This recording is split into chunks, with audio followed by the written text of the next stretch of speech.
Hello, good morning friends. Welcome all of you once again. Myself Jatin Dave from Asapura School. Here we are going to continue in chapter number 7, Control and Coordination. This is our 6th continuous explaining video, and here we discuss two more questions. How is the central nervous system protected? How is the central nervous system CNS protected? And second, what are the function of nervous tissue? Nervous tissue का कार्य क्या है? And how muscle tissue respond to the nervous impulses? और nervous impulses है, इसे किस तरह से respond करता है muscle tissue? इस दो प्रमुख क्वेश्चन पर हम डिस्कस करने जा रहे हैं इस वीडियो के द्वारा। जैसे कि आप जानते हो, प्रीवियस वीडियो में हमने आपके सामने organisation of the human nervous system and its general function रखा था, और दूसरा हमने मेन क्वेश्चन जो था इस टॉपिक को लेकर ये हमने रखा था, describe the human brains with the specific function of its different part. सबसे पहले शुरू करते हैं, how is central nervous system protected? किस तरह से central nervous system CNS protect करता है? A central nervous system is made up of brain and spinal cord. सबसे पहली बात, जैसा कि आप बोर्ड पर भी देख रहे हो, हमने एक चार्ट बनाया है ह्यूमन नर्वस सिस्टम का, और इसमें दो सिस्टम दिखाई गई है, CNS and PNS। CNS system के अंतर्गत यहाँ पर हम देख सकते हैं कि इसमें दो पार्ट हमने दिखाए हैं, brain and spinal cord. So, central nervous system is made up of the brain and spinal cord. Brain is a dedicated organ and it is an important organ for the variety of activities. Therefore, it needs to be carefully protected. Brain है, ये एकदम नाजुक part है हमारे शरीर का, बहुत नाजुक पार्ट है, डेलिकेट है। और दूसरी बात, it is an important organ for the variety of activities. अलग अलग जो क्रिया प्रतिक्रियाएं हैं उसके लिए, ये एक करने के लिए, अलग अलग क्रिया प्रतिक्रियाएं करने के लिए ये एक बहुत ही इम्पोर्टेंट ऑर्गन्स हैं। So it need to be carefully protected, और इसीलिए हमें इसे बहुत संभाल कर, बहुत सावधानी से रखना जरूरी है। Brain is protected in the bony box is called the cranium। तो हमारा जो ब्रेन है, उस ब्रेन को बॉनी बॉक्स के अंदर रखा जाता है, जिसे क्रेनियम या स्कल कहा जाता है।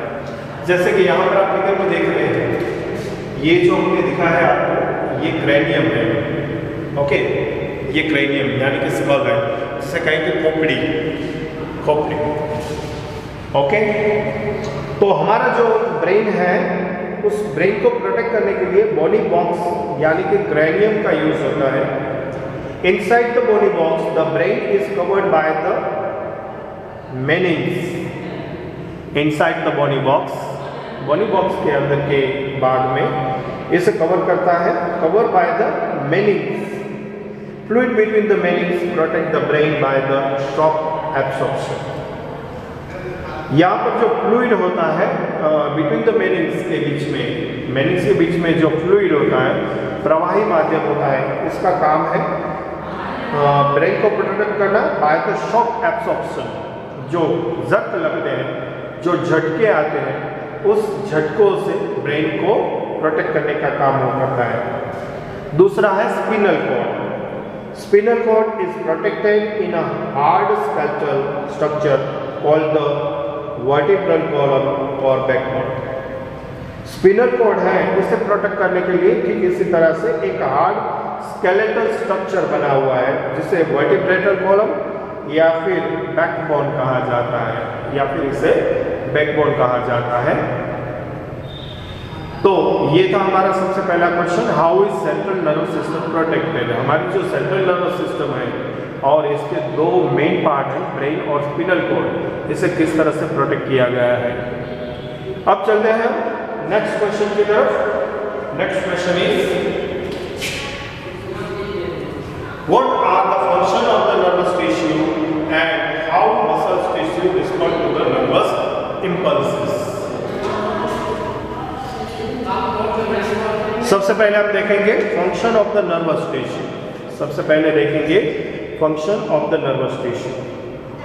It collects information from the receptors of the sense organs. सबसे पहली बात, नर्वस टिश्यू का काम है इंफॉर्मेशन को कलेक्ट करना receptors of the sensory organs. हमारे जो सेंसरी ऑर्गन्स हैं इसके रेसिप्टर से वो डिफरेंट टाइप की इंफॉर्मेशन को कलेक्ट करता है and sends it to brain via spinal cord, और स्पिनल कोड होते हुए वो ब्रेन तक इसे सेंड करता है, भेजता है. Brain analysis information, make decision based on the information and conveys the decision to the effectors such as the muscles of the glands. Brain का काम है प्रोसेस करना, मतलब कि एनालिसिस करना इंफॉर्मेशन का, इसके बाद इंफॉर्मेशन के बेस पर डिसीजन मेकिंग करना, और जो डिसीजन है उसे कन्वे करना इफेक्टर्स के द्वारा. इफेक्टर के द्वारा उस डिसीजन को कन्वे करना such as the muscle of gland, जो कि मसल्स या ग्लैंड के फॉर्म में इफेक्टर्स देखने को मिलते हैं. तो यह है function of the nervous tissue. इसे एक बार रिपीट कर रहा हूँ. It collects information from receptor of the sense organ, send it to brain via spinal cord. Brain analyze information, makes decision based on the information and conveys decision to effectors such as the muscles of glands. दूसरी बात, how muscle tissue respond to nervous impulses. When a nervous impulse reaches the muscles fibers move. When a nervous impulse reaches the muscle, जब nerve impulse है वो muscles के पास पहुंचते हैं, muscle fibre move करने की शुरुआत करते हैं. The movement at the cellular level begins, और कोशीय स्तर पर, मतलब के सेल्यूलर लेवल पर मूवमेंट की शुरुआत होती है. Muscle cell will move by changing their shape so that they shorten. Muscle cells हैं वो अपना शेप है इसे चेंज करके शॉर्ट बन जाते हैं, अपना शेप है इसे और शॉर्ट कर देते हैं, और इस तरह से ये मूवमेंट करते हैं. Muscle cells have the special proteins that change both their shape and their arrangement in the cell in response to nervous electrical impulses. हर एक मसल सेल्स के पास एक खास प्रकार की प्रोटीन होती है जिसके द्वारा वो उसका शेप और जो अरेंजमेंट इन द सेल है, सेल के अंदर जो अरेंजमेंट हुआ है उस अरेंजमेंट को चेंज कर सकता है in response to the nervous electrical impulses. Nervous electrical impulses जिस प्रकार से आते हैं उसके हिसाब से वो शेप और अरेंजमेंट इन द सेल दोनों को वो चेंज कर सकता है. Thus muscle tissue brings about movement, और इस तरह से मसल टिश्यू है वो मूवमेंट करते हैं. तो दूसरा पार्ट था, इसे फिर से रिपीट करते हैं. How muscle tissue respond to the nervous impulses. When a nerve impulses reaches the muscles fibers moves. The movement at the cellular level begins. Muscle cells will move by changing their shapes so that the shortened muscle cells have special proteins that change both their shape and their arrangement in the cell in response to the nervous electrical impulses. Thus, muscle tissue bring about the movement. So, dear students, ये थे हमारे दो महत्वपूर्ण questions. How are this tissue protected, articles को लेकर, how are the tissue protected को लेकर. Dear student, जैसा कि आप जानते हैं आज हम स्टडी कर रहे हैं chapter number 7 control and coordination, और इसमें हमारा कंटिन्यू टॉपिक है human brain and how are this tissue protected. जिसे चलते हुए दो क्वेश्चन हमने डिस्कस किए. How is the central nervous system protected and what are the function of nervous tissue, how muscles tissue respond to nervous impulses. इस video के आखिर में एक छोटी सी डिस्कस करेंगे what is the role of the brain in reflex action. Reflex action के अंदर ब्रेन का क्या रोल है।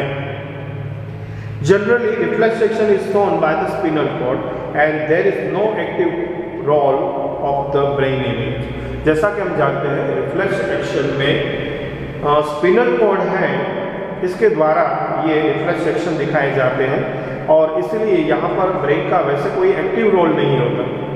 However the information input also goes to the brain.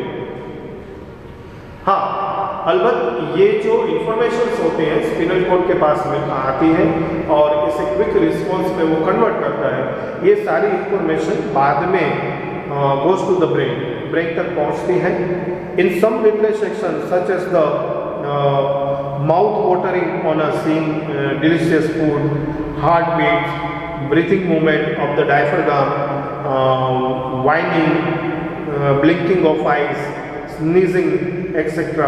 Brain is involve. लेकिन इसके बावजूद भी कुछ रिफ्लेक्स एक्शन ऐसे हैं जैसे कि mouth watering on the seeing delicious food, स्वादिष्ट खाने की सुगंध या स्वादिष्ट खाना, लज्जतदार खाना सामने आने से मुंह में पानी आना, या फिर हार्ट बीट्स, हमारे हृदय की जो धड़कन है, breathing movement of the diaphragm, जब हम श्वसन क्रिया करते हैं तब डायफ्राम की जो मूवमेंट चलती है, या फिर यवनिंग है, ब्लिंकिंग ऑफ आइज, हमारे जो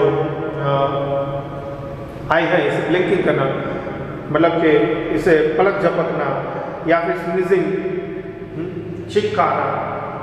तो ये सारी जो कुछ रिफ्लेक्स एक्शन है इसमें ब्रेन थ्रूली इन्वॉल्व होता है, तो ये था role of the brain in the reflex action, role in the brain in the reflex action. Okay, तो इस वीडियो में इस तरह से हमने ह्यूमन ब्रेन का टॉपिक यहाँ पर कंप्लीट किया है। We hope so you understand very well of the explaining video number 5 and 6, and now it's your time to prepare some useful and important questions, and please write down in your notebook also. तो आपका धन्यवाद करते हुए thank you very much and bye bye.